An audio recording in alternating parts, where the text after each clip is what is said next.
Hello everyone, कैसे हैं आप लोग। This is Kaushal and welcome to English point. तो आज की क्लास में हमने लिए हैं बहुत ही सिंपल से प्रपोजिशन की एक्सरसाइज और आपको लास्ट में स्कोर जरूर बताना है और ये भी बताना है आज की क्लास आपको कैसी लगी। तो चलिए क्लास को शुरू करते हैं और सबसे पहला सेंटेंस लेते हैं, सेंटेंस नंबर 1। सेंटेंस नंबर 1 में यहाँ पर जितने भी सेंटेंसेज हैं उनमें आपको प्रपोजिशन फिल करना है। आपको कोई ऑप्शन नहीं देंगे, बस सेंटेंस देख के ये देखिए कि वर्ब के बाद फिक्स प्रपोजिशन कौन सा आ रहा है या यहाँ पर सेंटेंस में सही प्रपोजिशन हमें यूज करना पड़ेगा। तो चलिए देखते हैं सबसे पहला सेंटेंस कि look dash the picture on the wall. अब यहाँ पर ये प्रपोजिशन आपका ऑन लगा हुआ है ऑलरेडी। ध्यान रहे, दीवार पर कोई चीज लगी हुई है, ऑन द वॉल होगा। सीलिंग पे कोई चीज है, ऑन द सीलिंग होगा। फ्लोर पर कोई चीज है तो ऑन द फ्लोर होगा। छत पर कुछ है तो ऑन द रूफ होगा। तो ये आपको याद रखना है। अब देखो, लुक के बाद कई सारे प्रपोजिशन यूज किए जाते हैं, जैसे लुक आफ्टर होता है। लुक आफ्टर मीन्स क्या होता है? लुक आफ्टर मीन्स होता है देखभाल करना। ठीक इसी तरह लुक एट भी होता है। लुक एट मतलब देखना किसी को। लुक इनटू भी होता है। लुक इनटू का मतलब होता है इन्वेस्टिगेट करना। कई सारे। तो यहां पर क्या हो रहा है, दीवार पर हम क्या करेंगे, पिक्चर को देखेंगे। तो फिक्स्ड प्रपोजिशन यहां पर क्या यूज होगा, एट। या आपकी फ्रेजल वर्ब भी है, लुक एट। ध्यान रहे, तो सेंटेंस नंबर 1 में आपको प्रयोग करना है एट। दूसरा सेंटेंस है he has cut his finger dash a knife, यानी उसने अपनी अंगुली किससे काट ली, चाकू से। सेंटेंस देखें, प्रेजेंट परफेक्ट टेंस में है आपका। आप ध्यान रहे, जब भी कोई कार्य किसी वस्तु के माध्यम से किया जाए, ध्यान देना है, कोई भी कार्य किसी वस्तु के माध्यम से होता है तो वहां पर आपको विद प्रपोजिशन का प्रयोग करना है। ठीक है ना।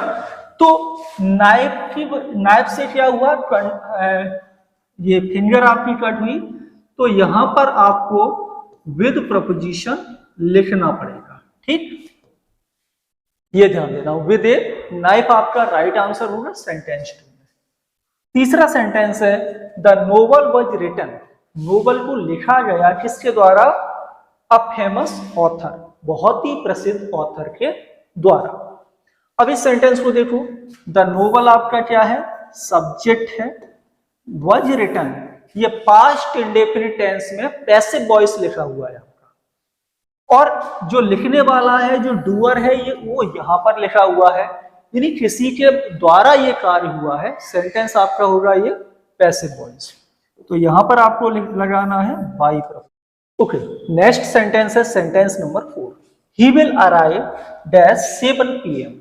अब यहां पर आपको बताना है कि 7 PM से पहले कौन सा प्रपोजिशन आएगा। तो बहुत कई बार मैंने क्लासेस में आपको बताया है कि जब भी सेंटेंस में टाइम लिखा, क्या लिखा हो, टाइम, किसी भी तरह का टाइम हो, उसके पहले आपको एट प्रपोजिशन का प्रयोग करना पड़ेगा।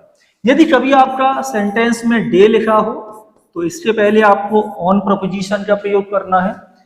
मंथ हो, ईयर हो, सीजन हो, तो इनसे पहले आपको इन प्रपोजिशन का प्रयोग करना है। सिंपल सा पॉइंट है, और प्रपोजिशन की कई सारी क्लासेस मैंने पहले भी ली हुई हैं यूट्यूब चैनल पर, तो आप लोग वहां पर भी देख सकते हैं। लगभग 100 से ज्यादा प्रपोजिशन की क्लासेस में ले चुका हूं।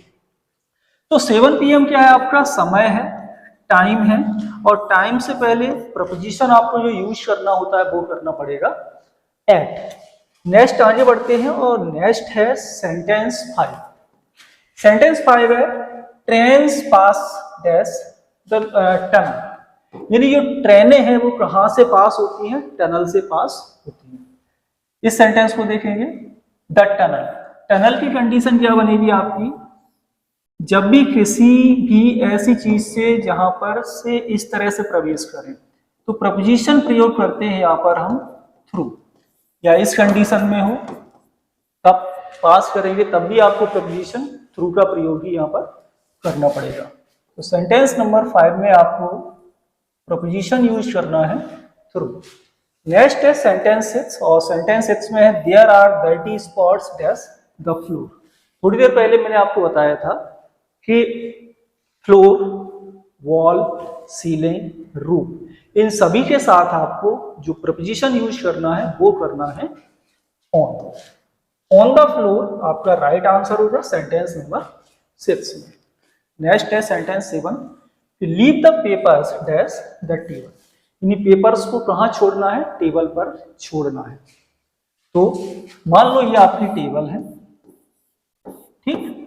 अब किसी चीज के ऊपर भी कोई चीज रखी हुई है तो वहां पर भी आपको प्रपोजिशन ऑन का प्रयोग करना है। ऑन द टेबल आपका राइट आंसर होगा सेंटेंस नंबर 7 में।